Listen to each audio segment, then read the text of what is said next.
जय श्री कृष्णा। राधे राधे। भगतजनों, आज हम सुन रहे हैं अश्विन माह के शुक्ल पक्ष की पापांकुशा एकादशी व्रत की कथा। मैं इस कथा को किस तरह से करती हूँ एकादशी के दिन, वह सब आपको बता रही हूँ। तो आइए सुनते हैं पापांकुशा एकादशी की व्रत कथा। सभी बोलिए विष्णु भगवान की जय। ओम नमो भगवते वासुदेवाय। ओम श्री कृष्णाय नमो नमः। एक समय धर्मराज युधिष्ठिर ने यदुनाथ से कहा, अर्थात भगवान श्री कृष्ण से कहा कि हे श्री कृष्ण, आपने बहुत सारी एकादशियों का वर्णन हमसे किया। अब आप अश्विन माह के शुक्ल पक्ष की एकादशी का नाम, उसका महात्म्य और उसकी विधि भी बतलाइए। इस एकादशी के उपवास को करने से कौन कौन से फल मिलते हैं, यह सब आप कृपा पूर्वक कहिए। तब देवकीनंदन बोले, हे राजन, इस अश्विन माह के शुक्ल पक्ष की एकादशी को पापांकुशा एकादशी कहते हैं। इस एकादशी के उपवास से समस्त पाप जलकर राख हो जाते हैं और अनंत पुण्य फल की प्राप्ति होती है। इस एकादशी उपवास का मनोवांछित फल प्राप्त करने के लिए श्री विष्णु जी की पूजा करनी चाहिए। इस उपवास को करने से देवलोक की प्राप्ति होती है, अर्थात यह उपवास देवलोक की प्राप्ति कराने में सहायक होता है। जो फल एकादशी के कठिन उपवास से प्राप्त होता है, वह केवल क्षीर सागर में शेषनाग की शैया पर विश्राम करते हुए विष्णु जी को नमन करने मात्र से मिल जाता है। इससे प्राणी को यमदुख नहीं मिलते हैं। जो शिव भक्त विष्णु भगवान की अथवा विष्णु भक्त शिव जी की बुराई करते हैं, वे सब नरकगामी होते हैं।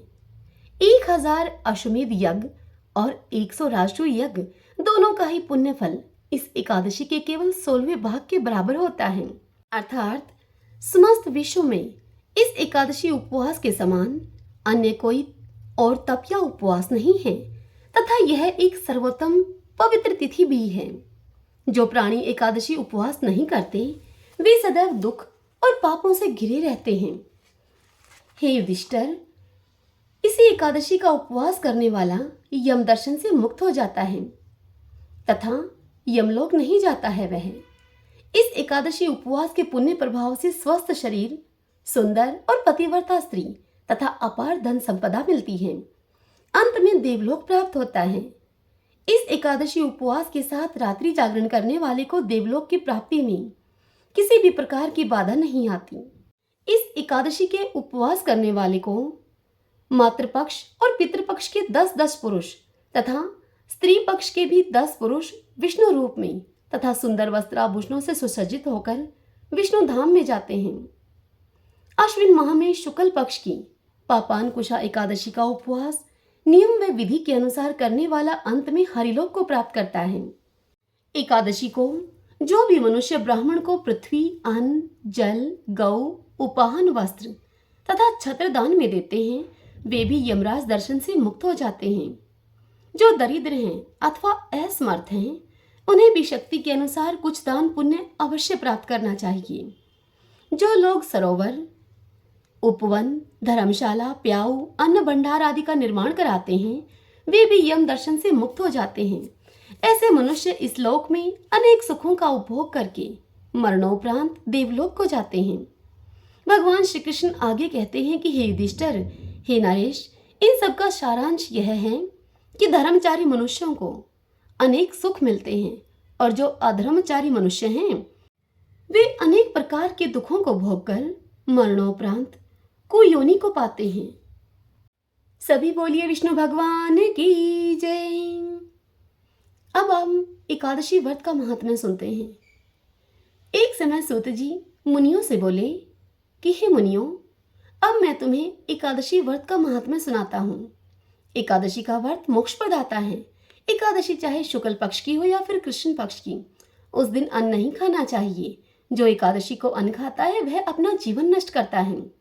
एकादशी के व्रत के इच्छुक को चाहिए कि दशमी और द्वादशी को भी एक ही समय भोजन करे। एकादशी व्रत का महात्म्य जानने की इच्छा एक बार राजा पृथु ने नारद जी से प्रकट की। तब नारद जी ने उनको जो कुछ बताया, वही मैं तुम्हें बतलाता हूँ। आगे सूत जी कहते हैं मुनियों से कि हे मुनियों, नारद जी राजा पृथु से बोले कि हे राजन, गंगा के समान तीर्थ नहीं, माता के समान गुरु नहीं, विष्णु के समान देव नहीं और अन्न न खाने के समान कोई तप नहीं। शांति के समान संसार में कोई सुख नहीं है। सत्य के समान कोई ज्योति नहीं और कार्तिक के समान अन्य कोई मास नहीं। ज्ञान से बढ़कर कोई लाभ नहीं और एकादशी के समान दूसरा अन्य कोई व्रत नहीं। व्रत करने वाले को चाहिए कि एकादशी को प्रातः काल उठकर भगवान का पूजन करे, पुराणों की कथा सुने और एकादशी की रात्रि को जागरण करें। अब आप इस संबंध में एक प्राचीन कथा है, वह आपसे कहता हूँ, उसे आप सुनिए। हे राजन, नर्मदा नदी के तट पर गालो मुनि का एक बड़ा ही शोभायुक्त और मनोरम आश्रम था। उनका पुत्र भद्रशील भगवान विष्णु का परम भक्त था। भद्रशील अपने मित्रों के साथ भगवान की मूर्ति बनाकर उनकी पूजा किया करता था। उसके मित्र भी भगवान की पूजा करते थे। तत्पश्चात वह अपने मित्रों को यह भी उपदेश देता था कि हे मित्रों, तुम एकादशी का व्रत भी किया करो। अपने पुत्र के उस चरित्र को देखकर एक बार उसके पिता गालो मुनि ने अपने पुत्र से बड़े ही स्नेहपूर्वक पूछा कि हे पुत्र, तुम हर समय भगवान विष्णु की पूजा अर्चना में लगे रहते हो तथा दूसरों को भी तुम इसके लिए प्रेरित करते हो। यह उपदेश तुम्हें किसने दिया? यह सुनकर भद्रशील ने अपने पिता को नमन किया और श्रद्धायुक्त होकर कहा कि हे पिताश्री, मैं आपको अपने पूर्व जन्म का वृतांत बतलाता हूँ। हे पिताश्री, पूर्व जन्म में मैं चंद्रवंश में धर्म कीर्ति नाम का एक राजा था। मैंने दत्तात्रेय जी से शिक्षा ली थी और उस जन्म में मैंने 1000 वर्षों तक शासन किया, किंतु जीवन के उत्तरार्ध में दुर्भाग्यवश मैं बुरी संगत में पड़ गया। वेद मार्ग को छोड़कर मैं पाखंड के मार्ग पर चल पड़ा। जब मेरा आचरण बिगड़ा तो मेरी प्रजा का आचरण बिगड़ते भी देर न लगी। एक दिन की बात है, मैं शिकार खेलने के लिए वन में गया। उस दिन मैं भूखा प्यासा ही रहा और घूमते घूमते मैं नर्मदा नदी के तट पर जा पहुंचा। संयोगवश उस दिन एकादशी की तिथि थी। वहां पर अनेक वैष्णव भक्त भगवान का कीर्तन कर रहे थे। मैं भूखा प्यासा वहीं पर पड़ा रहा और रात्रि भर मैं उस कीर्तन को सुनता रहा, क्योंकि भूख के कारण मुझे नींद नहीं आ रही थी। प्रातः होने पर इधर उनका कीर्तन समाप्त हुआ और उधर मेरे प्राण निकल गए। अब यमदूत मुझे लेकर चित्रगुप्त जी के पास जा पहुंचे। चित्रगुप्त ने कहा कि मैंने बहुत सारे पाप किए हैं, किंतु एकादशी के व्रत के बाद चूंकि मेरे प्राण निकले हैं, इसी कारण से मैं सभी पापों से अब मुक्त हो गया हूँ। यह सुनते ही स्वयं यमराज ने मुझे प्रणाम किया और फिर अपने दूतों को बताया कि एकादशी का व्रत करते हुए जिसके भी प्राण निकले हों वह स्वर्ग का अधिकारी होता है। जो कोई भी अनजाने में भी एकादशी का यदि व्रत करता है तो उसके सभी पाप नष्ट हो जाते हैं। हे पिताश्री, उसके बाद मुझे एक सुंदर विमान में बैठाकर स्वर्ग भेज दिया गया और उसके बाद हजारों वर्षों तक इंद्रलोक और विष्णुलोक में निवास करने के बाद अब मैंने आपके यहाँ जन्म लिया है। राजा पृथु से इतनी बात सुनाकर नारद जी आगे कहते हैं कि हे राजन, एकादशी व्रत की महिमा तो अपार है। जो भी श्रद्धा भक्ति से इस कथा को पढ़ता है अथवा सुनता है, उस मनुष्य के सभी पाप नष्ट हो जाते हैं और सब सुख भोग कर वह मनुष्य अंतकाल में वैकुंठ का अधिकारी होता है। श्रीमन नारायण नारायण हरि हरि, भजमन नारायण नारायण हरि हरि। आइए भगतजनों, अब हम गौ माता की कथा सुनते हैं। सभी बोलिए गौ माता की जय। महाराज दिलीप और देवराज इंद्र में गहरी मित्रता थी। देवराज इंद्र के बुलाने पर एक बार राजा दिलीप स्वर्ग गए। देव असुर संग्राम में देवराज ने महाराज दिलीप से सहायता मांगी। राजा दिलीप ने सहायता करने के लिए हामी भर दी और देवासुर युद्ध हुआ। युद्ध समाप्त होने पर स्वर्ग से लौटते समय मार्ग में कामधेनु मिली। तब राजा दिलीप ने पृथ्वी पर आने की आतुरता के कारण कामधेनु को देखा नहीं। कामधेनु को उन्होंने प्रणाम नहीं किया, न ही उनकी प्रदक्षिणा की। इस अपमान से रुष्ट होकर कामधेनु गाय ने राजा दिलीप को यह श्राप दे दिया कि मेरी संतान नंदिनी गाय यदि तुझ पर कृपा न करे तो तू फिर पुत्रहीन ही रहेगा। राजा को इस विषय में कुछ भी नहीं पता था, जिसके कारण राजा के कोई पुत्र नहीं हुआ और वे पुत्र न होने के कारण से स्वयं तथा महारानी और प्रजा के सभी लोग चिंतित रहने लगे और बड़े ही दुखी रहा करते थे। पुत्र प्राप्ति की इच्छा से महाराज दिलीप रानी के साथ कुलगुरु महर्षि वशिष्ठ के आश्रम पर पहुंचे। महर्षि सब कुछ समझ गए। महर्षि ने राजा से कहा कि यह गौ माता के अपमान के पाप का फल है। सुरभि गौ की पुत्री नंदिनी गाय हमारे आश्रम पर विराजती हैं। महर्षि ने राजा को यह आदेश दिया कि कुछ काल के लिए आश्रम पर रुककर मेरी कामधेनु नंदिनी गाय की तुम सेवा करो। यह सुनकर महाराज दिलीप ने गुरु की आज्ञा को स्वीकार कर लिया। महारानी सुदक्षिणा अब प्रातःकाल उस गौ माता की भली भांति पूजा करती थी। आरती उतारकर नंदिनी को पति के संरक्षण में वन में चरने के लिए विदा करती। राजा दिलीप दिन भर छाया की भांति उस नंदिनी गाय का अनुगमन करते, उसके पीछे पीछे रहते, उसके ठहरने पर ठहरते, उसके चलने पर चलते, उसके बैठने पर राजा भी बैठ जाते और उसके जल पीने पर राजा भी जल पीते। जब संध्या काल का समय होता, जब सम्राट के आगे आगे सदप्रसूता बाल वत्सा नंदिनी आश्रम को लौटती, तो महारानी देवी सुदक्षिणा हाथ में अक्षत का पात्र लेकर उसकी प्रदक्षिणा करके उसको प्रणाम करती और अक्षत आदि से पुत्र प्राप्ति रूप अभीष्ट सिद्धि देने वाली उस नंदिनी का विधिवत पूजन करती। अपने बछड़े को यथेच पयपान कराने के बाद दूह ली जाने वाली नंदिनी की रात्रि में दंपति पुनः परिचर्या करते। अपने हाथों से कोमल हरित शष्प कवल खिलाकर यानी कि हरी घास खिलाकर उसको तृप्त करते और नंदिनी गाय के विश्राम करने पर वह स्वयं भी विश्राम करते, शयन के लिए जाते। इस तरह उसकी परिचर्या करते करते अब 21 दिन बीत गए। तब एक दिन की बात है, राजा दिलीप वन में नंदिनी का अनुराग करते हुए महाराज दिलीप की दृष्टि क्षण भर के लिए अरण्य की प्राकृतिक सुंदरता में अटक गई कि तभी उन्हें नंदिनी का आर्तनाद सुनाई दिया।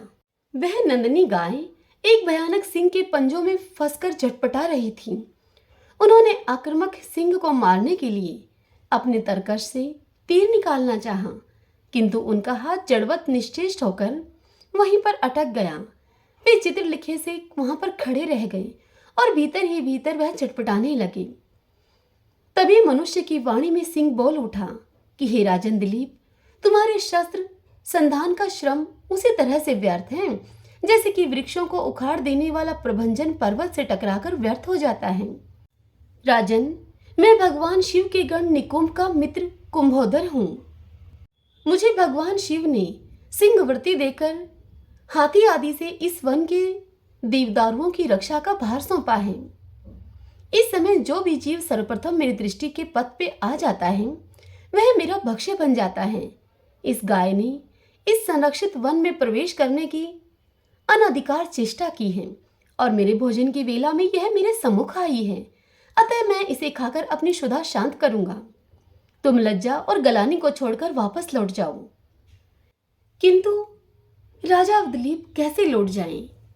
पर दुख कातर दिलीप भय और व्यथा से चटपटाती हुई, नेत्रों से अविरल आंसू बहाती हुई नंदिनी को देखकर और उस संध्या काल में अपनी मां की उत्कंठा से प्रतीक्षा करने वाले उसके दूध मुहे बछड़े का स्मरण करके करुणा विगलित हो गए। नंदिनी का मातृत्व उन्हें अपने जीवन में कहीं अधिक मूल्यवान जान पड़ा और उन्होंने सिंह से प्रार्थना की कि वह उनके शरीर को खाकर अपनी भूख को मिटा ले और बाल वत्सा नंदिनी को छोड़ दे। सिंह ने राजा के इस अद्भुत प्रस्ताव का उपहास करते हुए कहा कि हे राजन, तुम चक्रवर्ती सम्राट हो। गुरु को नंदिनी के बदले में करोड़ों दुधारू गवें देकर तुम प्रसन्न कर सकते हो।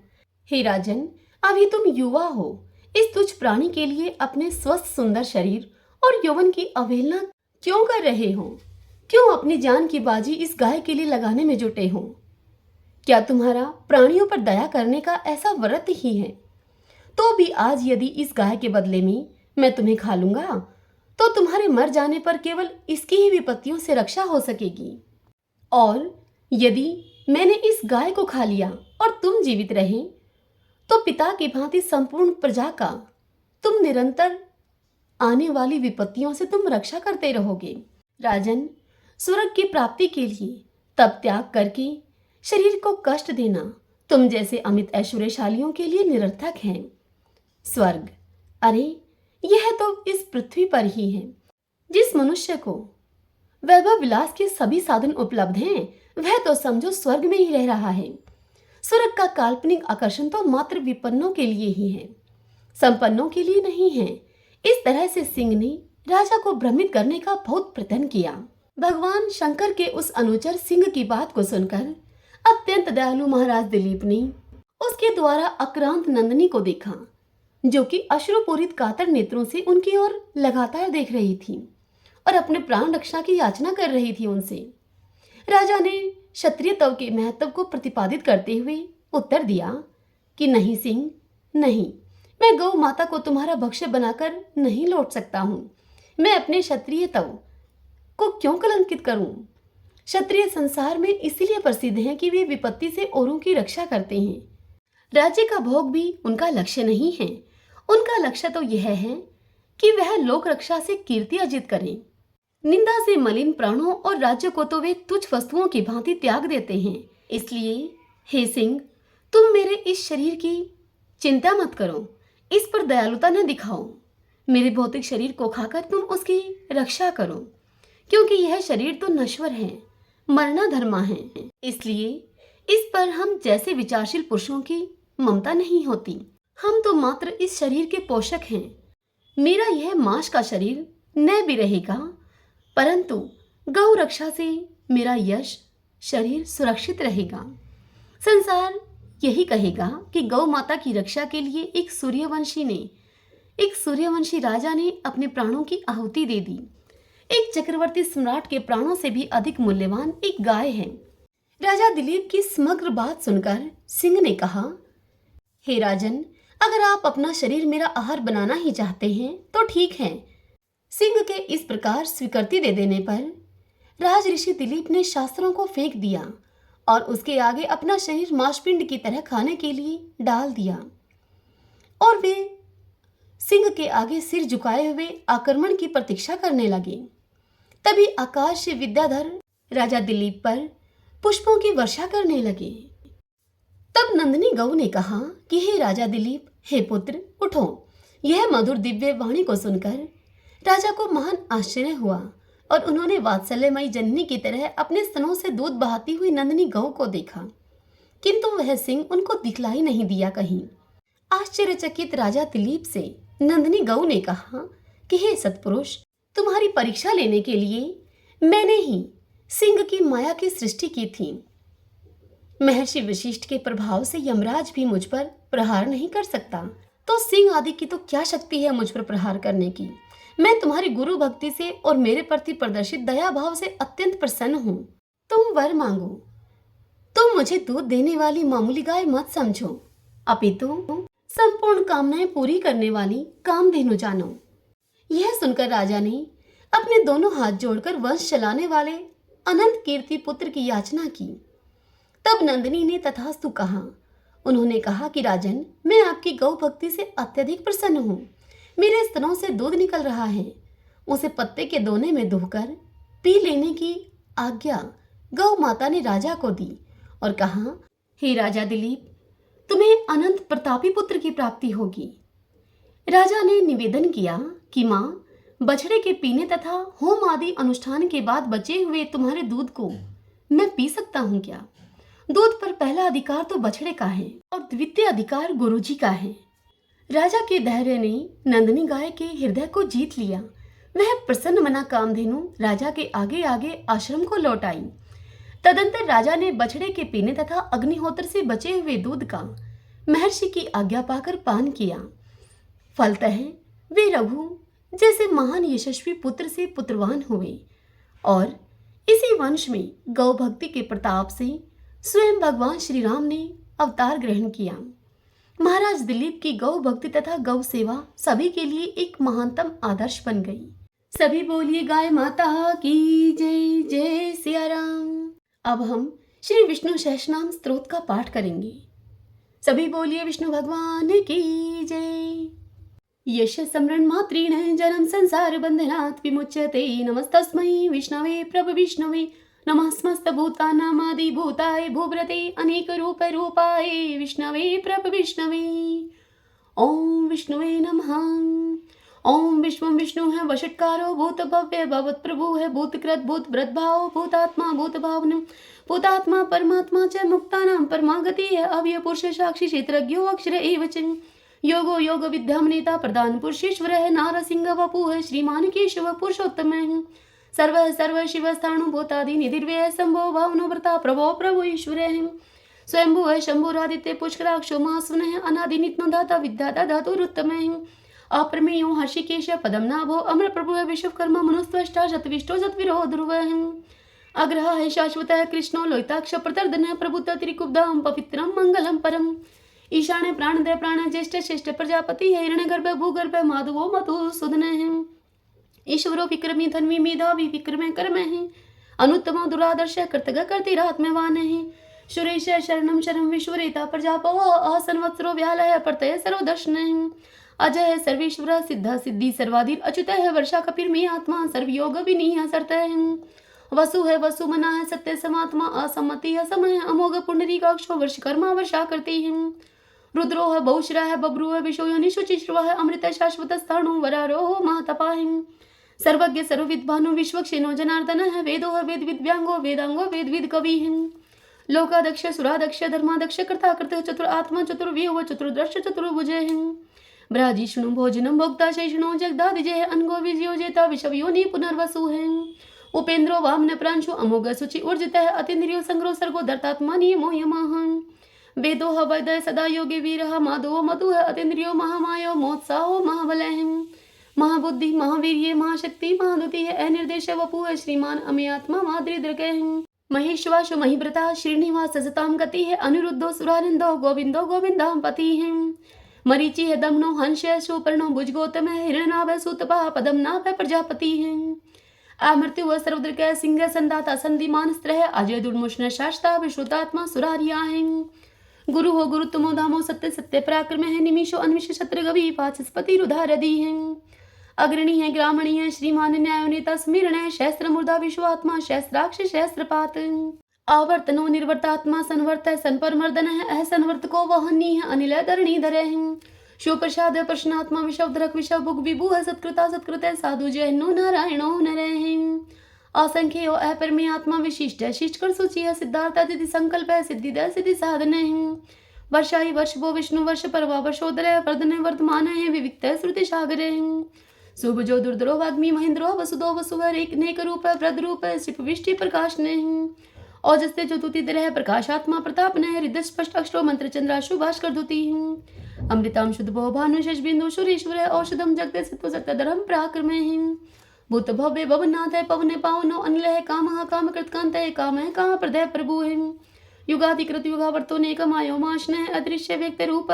शस्त्र जित अनंत जित है इष्टो अवशिष्ट शिष्ट शिखंडी नवशो वृष है क्रोध क्रोध कृत करता विश्व बाहु महीधर है अच्युत प्रतित प्राण है प्राणदेव सवानुजय पावन निर्दिष्टा नम परमत प्रतिष्ठित है स्कंद स्कंदरो दुर्यो वर्धो वायु वाहन है वासुदेवो ब्रदभानु आदिदेव पुरंदर है अशोक स्तारण स्तार शूर शौरी जनेश्वर अनुकूल शतावर्त पद्मी पदम निभीक्षण पदम नाभो अरविंदाक्ष पदम गर्भ शरीर भरतम हरदिरिद्धो वर्धात्मा मोक्षो गरुड़ो ध्वज अतुल शर्भो भीमा सम्यको हबि हरिय सर्वलक्षण लक्षणयो लक्ष्मीवान समीन जय विक्षरो रोहितो मार्गो हेतु दामोदर सह महेंद्र महाभागो वेगवान मिताशन उद्भव शोभनो देव श्रीगर्भ परमेश्वर कर्णम कारणम कर्ता विकर्ता गहनो गोवे व्यवस्था व्यवस्थान संस्थान स्थान दो दुरु प्रदीप स्पष्ट चतुष्ट पुष्ट शुभेक्षण रामो विरामो वीरजो मार्गो नेव नेव अनिय वीर शक्तिमताम श्रेष्ठो धर्मोदरम विदुत्तम वैकुंठ पुरुष प्राणदय प्रणव प्रतु हिरण्य गर्भ शत्रुघ्नो व्याप्तो वायुर्दोक्ष जय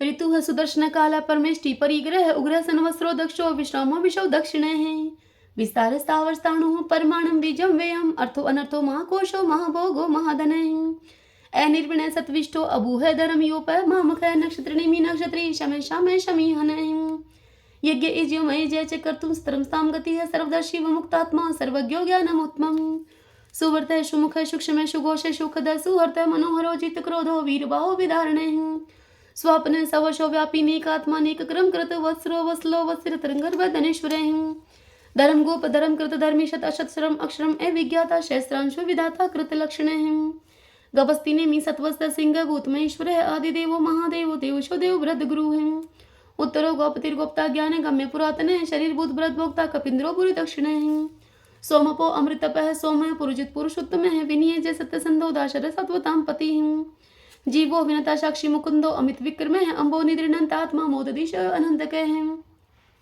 अजय है महार है स्वभाव है जीता मित्र प्रमोदन है आनंदो नंदनो नंदो सत्यधर्मा त्रिविक्रम है महर्षि कपिलाचार्य कर्तग मेदनी पति अत्रि पत्रि दशा अध्यक्ष मां कृतांत करते हैं महाबरा हो गोविंद सुशीर्ण कनकांगदी गुहे गभीरो गहनो गुप्त चक्र गदाधर वेदा स्वांगवाचित कृष्ण दृढ़ संकृष्ण अच्युत वर्ण वर्ण वृक्ष पुष्कराक्ष महामना है भगवान भगानंदी वनमाली हलायुदय आदित्य ज्योतिरादित्य शेषणो गतिस्तम शुधन्वाखंड पशु है दारुण द्रविण पदय द्विस्पर्ग सरदुर्ग व्यासो वाचस्पति रियो निजय त्रिशामा श्याम ग श्याम निर्वाणम बेशिजम विष्क शन्यास्कम शांत निष्ठा शांति प्रायणम शुभांगम शांति दय सत्रष्टा कुमुदय कुवलेशय गोहोति गोपतिर्गोप्ता वृषभाक्षो वृषप्रिय निवर्ति निर्वर्तात्मा संक्षिप्ता श्रीमक शिव श्रीवत्वक्षा श्रीवास श्रीपति श्रीमतांबर श्रीदय श्रीशय श्रीनिवास श्रीनिधि श्री विभावन श्रीधर श्रीकर श्रेय श्रीमान लोकत्रयाश्रय स्वक्षय स्वंगस्तानंदो नंदिर ज्योतिर्गणेश्वर विजितात्मा विदेयात्मा सत्कीर्ति चिन्ह संशय उदीर्ण सर्वत चक्षु अनिश शाश्वत स्त्रेय भूषयो भूषणो भूत विशोक शोक नाशने अर्चिस्मान अर्चित कुंभ विशुद्धात्मा विशोधन अनिरुद्ध अप्रतिरथ प्रद्युमनो अमित विक्रम कालने मिनिहा वीर शौरी शूर्जनेश्वर त्रिलोकात्मा त्रिलोकेश केशव केशिहारी है कामदेव कामपाल कामी कांत कृतागम है निर्देश वपु विष्णु वीरो अनंत तो धनंजय ब्राह्मणियों ब्रह्माकृत ब्रह्मा ब्रह्मा विवर्धन है ब्रह्माविद ब्राह्मणों ब्रह्मी ब्रह्माज्ञो ब्राह्मण प्रिय है महाकर्मो महाकर्मा महातेजा महोरगे है महाक्रतु महायज्वा महायगो महाहवि है सत्वय स्तव प्रिय स्तोत्रम स्तुतारण प्रिय पूर्ण पुरिता पुण्य पुण्य कीर्ति अनामय है मनोजव तीरथ करो वसुरिता वसुप्रदय वसुप्रदो वासुदेवो वसु है वसु मना हवि है सदगति है सत्कृति सत्ता सत्भूति सत्य प्रायण है सुरेश श्रेष्ठ सन्निवास सुया मुने भूतावासो वासुदेव सर्वासु निलयो अनिल है दर्पः द्रुप्तो द्रुप्तो दुर्दुरोतो पराजिते विश्वमूर्ति महामूर्ति दीप्त मूर्ति अमूर्तिमान अनेक मूर्ति अव्यक्त है शतमूर्ति शतानने एकोनेक स्वाहा किमे तत्पद अनुत्तमम लोकबंधु लोकनाथो माधवो भक्त वत्सल स्वर्ण वर्णो हिमांगो व्रांग चंदनांग दिवीरहा विश्व शून्य घरताशी अचल चल अमानी मान दो मानो लोक स्वामी त्रिलोक द्रक्ष मेधा मेद जो धन्य सत्य मेधा धराधर तेजो वर्षोधुति दर शर्व शस्त्र प्रताम्र प्रग्रो निग्रो वेग्रो नेक शृंगो गदागर जय चतुर्मूर्ति चतुर्बाहु चतुर्व्यूह चतुर्गति चतुर आत्मा चतुर्भाव चतुर्वेद विद एक पात समावर्तो अनिर्वर्तात्मा दुर्जयो दुर्तिकर्म दुर्लभो दुर्गमो दुर्गोयो दुरावासो दुरारिया शुभांगो लोक सारंग सुतंतु सतंतु वर्धन इंद्रकर्मा महाकर्मा कृतकर्मा कृतागम उद्भव सुंदरो सुंदो रत्ननाभ सुलोचन अर्के वाशन शृंगी जयंत सिर विजयी स्वर्ण बिंदु अक्षोभय सर्वभागी सुरेश्वर महादो मागतो महाभूतो महानिधि कुंदे कुंदरे कुंदे पर्जने पावनो अनिल अमृताशो अमृतोपु सर्वज्ञ सर्वतो मुख शूलभ शुवर्त सिद्ध शत्रुतापने नेग्रोद उदम्बरो अच्युत चाणुरांध्र निशोधने शस्त्रार्ची सप्तजीव सप्तदा सप्तवाहन अमूर्ति अंग चिंत्यो भयकृत भयनाशने अणुह बृहतः कृश स्थूल गुणवृत निर्गुणे महान ऐद्रत सुदृत श्वासय प्रागवंशो वंशवर्धन बारभरत कथिते योगी योगी सर्व कामदय आश्रम शर्मण श्याम सुपर्णो वायु वाहन धनुर्धरो धनुर्वेदो दंडो दमिता दमय अपराजित सर्वशहो नियंता नियमो अयमय सत्ववान सात्विक सत्य सत्य धर्म प्रायण अभिप्राय प्रियारो अर्ह प्रियकृत प्रतिवर्धन पिहा शक्ति ज्योति है सुरुचि उद्भुग विभु है रवि विरोचन सूर्य है सविता रवि लोचन अनंत उद्भुत भोक्ता सुख दोने के जो अग्रज है अनिर्वण सदा मर्षि लोकोदिष्टानम अद्भुत है सनातन सनातन तमः कपिल है कपिल स्वस्ति स्वस्ति कृ स्वस्ति स्वस्ति भुक स्वस्ति दक्षिण है रुद्र कुंडली चक्री विक्रम ऊर्ज शासन शब्दातिग शब्द चय शिशिर शर्वरी करे अक्रूर पेशलो दक्षो दक्षिण शमिनाम वर अद्युत्तमो विद्भय पुण्य श्रवण कीर्तन उत्तारणो दुष्कृतिया पुनः दशपन्नाशन वीरा रक्षण संत जीवन प्रिय वस्थित अनंत रूप अनंत श्री जीत मन्यु व्यापः चतुरस्रो गभीरात्मा विदिशो व्याधीशो दिशे अनादिर्भूर्भुव लक्ष्मी सुवीरो रुचिरांग दह जननो जन जन्मादि भीमो भीम पराक्रम आधार निल्यो अदाता पुष्पहास प्रजाग्रह उद्रवग सत्पथाचार्य प्राणदय प्रणवः प्रणय प्रमाणम प्राण निल्य प्राणभृत प्राण जीवन दतुम तत्व विधिकात्मा जन्म मृत्यु जराति गे भूर्भुव स्वस्तरुस्तार सविता परपिता महा यज्ञ यज्ञपति रज्वा यज्ञांगो यज्ञ वाहन यज्ञ व्रत यज्ञ यज्ञभुक यज्ञ साधन यज्ञांत कृत गुहाम अननम अन्नाद एवच आत्मयोनि संजातो व्यखान सामगायन देवकी नंदन स्त्रष्ट शतश पाप नाशन शंख व्रत नंद की चक्री शारंग धनवा गदाधर रतांग पाणी अक्षोभ सर्व पर हरणायुध सर्वपरहरणायुधे ओम नमः इति। इतिदं कीर्तनस्य केशवस्य महात्मनः नामानां सहस्त्रं दिव्यनाम शेषेण प्रकीर्तितम्। हरि ओम तत्सत। आइए भगतजनों, अब हम श्री महालक्ष्मी की स्तुति करते हैं। महादेवी महालक्ष्मी नमस्ते तुम विष्णु प्रिय शक्तिदायी महालक्ष्मी नमस्ते दुख भंजनी श्रेय प्राप्ति निमित्ताय महालक्ष्मी नमामहं पतितो दधारणी देवी नमामहं पुनः पुनः वेदां स्वं संस्तुतिवन्ति हि शस्त्राणि च मुहुर्मुहुः देवं स्वं प्रणवन्त हि लक्ष्मी देवी नमस्तुते। नमस्ते महालक्ष्मी नमस्ते भवभञ्जिनी भुक्ति मुक्ति न लभ्यते महादेवी तु कृपा विना सुख सौभाग्यं न प्राप्नोति पत्रलक्ष्मी न विद्यते न तत्फलं समाप्नोति महालक्ष्मी नमामहं देहि सौभाग्यम् आरोग्यं देहि मे परमं सुखं।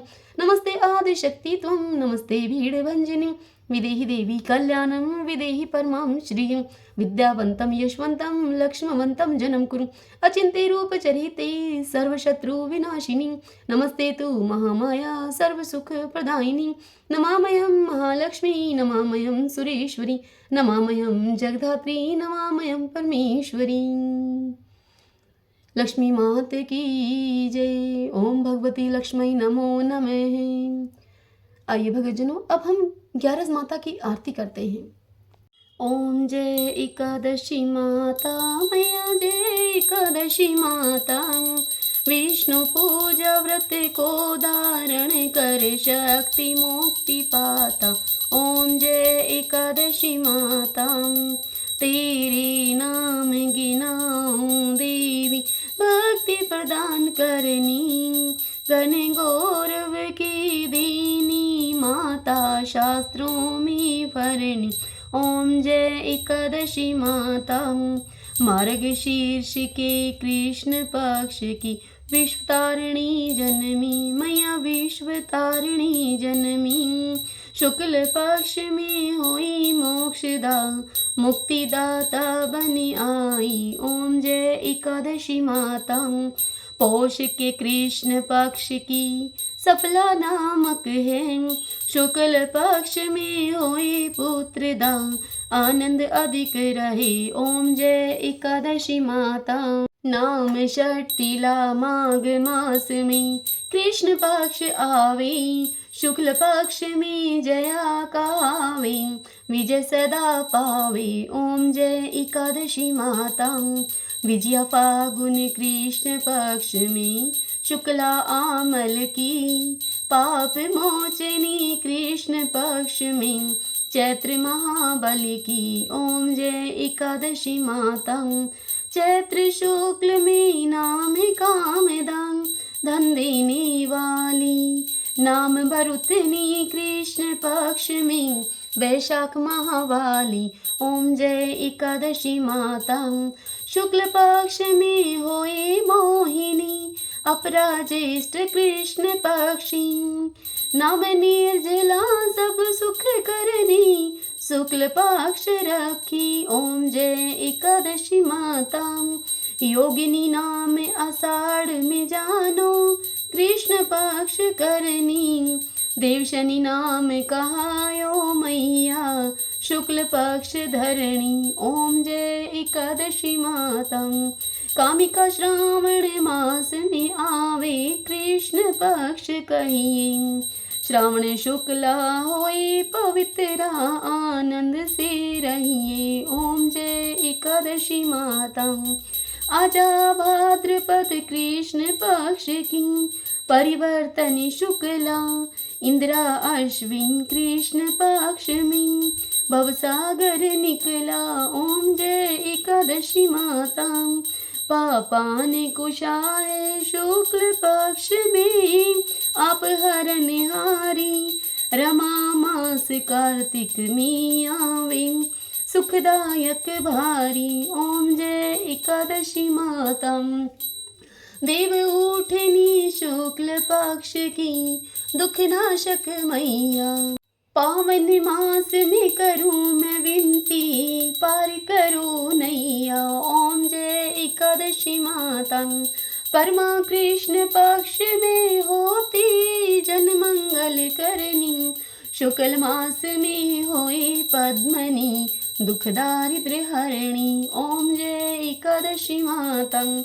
जो कोई आरती एकादशी की भक्ति सहित गावे, जन गुरु दीता स्वर्ग का वासा निश्चय वह पावे। ओम जय एकादशी माता। ओम जय एकादशी माता।